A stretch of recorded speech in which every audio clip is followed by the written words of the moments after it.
La semaine du 2 au 6 septembre 2024 a été riche en événements significatifs à l'échelle nationale et internationale, reflétant des dynamiques cruciales dans plusieurs régions du monde.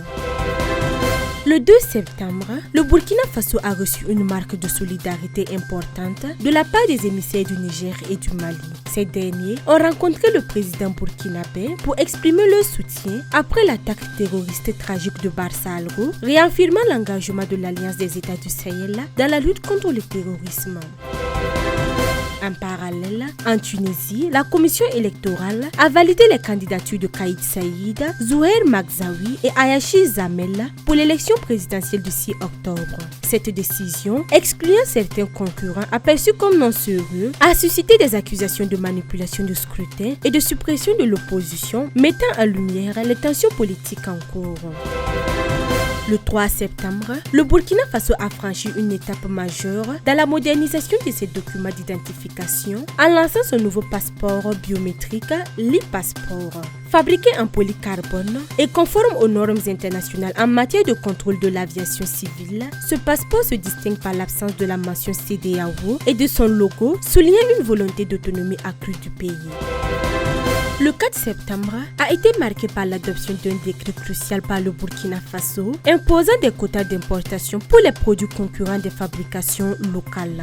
Cette mesure vise à soutenir l'industrie nationale et à renforcer la souveraineté économique du pays.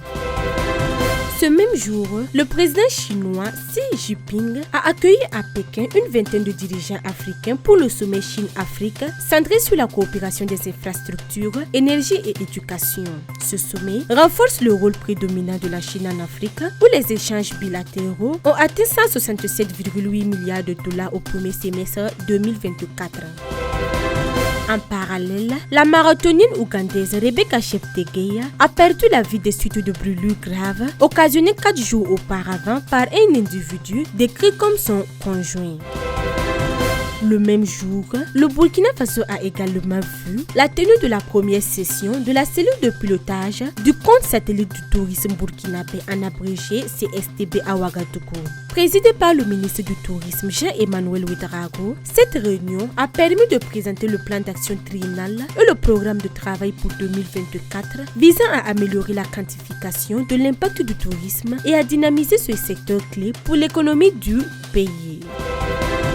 Ainsi, cette semaine a été particulièrement marquée par des développements importants qui ont eu un impact significatif tant au niveau national qu'international, mettant en lumière les défis et les avancées dans divers domaines.